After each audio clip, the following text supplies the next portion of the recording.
Coffee time, and what a lovely morning it is too. Certainly need it, the amount of rain and grey weather we've had over the last month or so.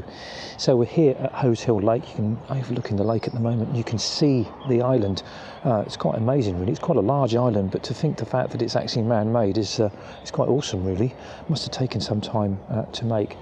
But we're here primarily for the Nightingales. So I've got here at dawn. And they were certainly singing 3 on this side of the lake, and there was another one on the far side of the lake by the pylon. So I managed to get just a little bit of footage. The sun's starting to get high in the sky now. We're looking at about sort of 9-10 o'clock, so I'm uncertain how much longer I'm going to be here. Probably leave about sort of 11, something like that, half 11.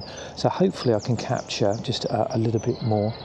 It's just a great place to be, and like I say, fortunately it's a lovely sunny day. Well, let's see what comes.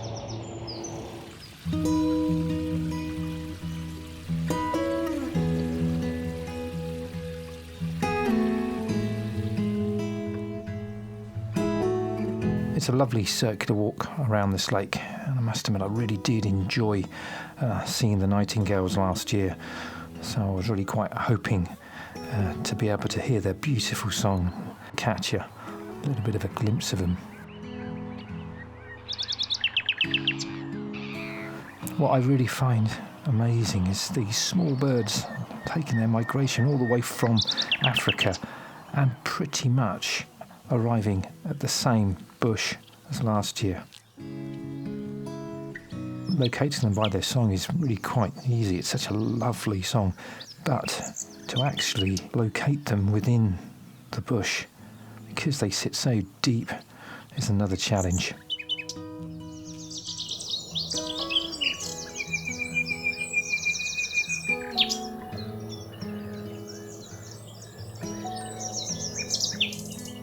It's a shame that over the last decade their numbers are really starting to decline. The cause of the decline is not really known. The fact that there's less coppicing taking place. They love to have a thicket-like area to nest in, and the traditional coppicing really provided that, almost mimicking the changes in the natural forest.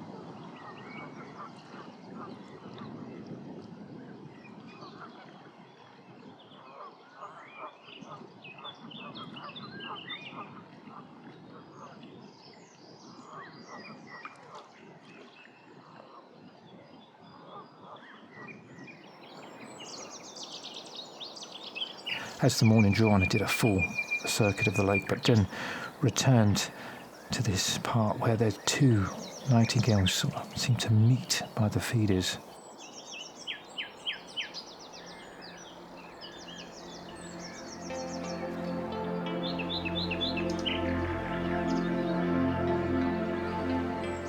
Although the singing was getting less and less frequent as the morning drew on, but I just managed to locate the nightingale deep in this tree.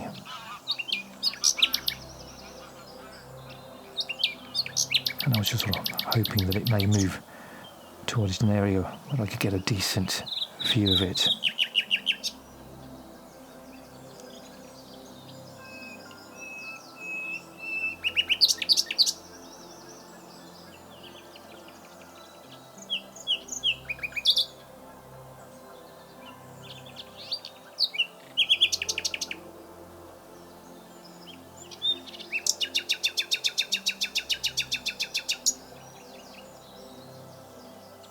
And to my delight, it just popped out, basking in the sun, and I could get a real good view and listen to its beautiful song.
Well, that final cup of coffee, it's been a really good morning. It's getting really bright now, and the nightingales are getting very sporadic with their singing. So I think it's homeward bound now. Well, I've been really pleased, really successful, managing to catch them. That one for just a couple of minutes singing there, just quite nicely in the sun, was brilliant. Well, I hope you've enjoyed this video. If you have, give it a big thumbs up, like and subscribe. And as always, good for you to join me in the next one.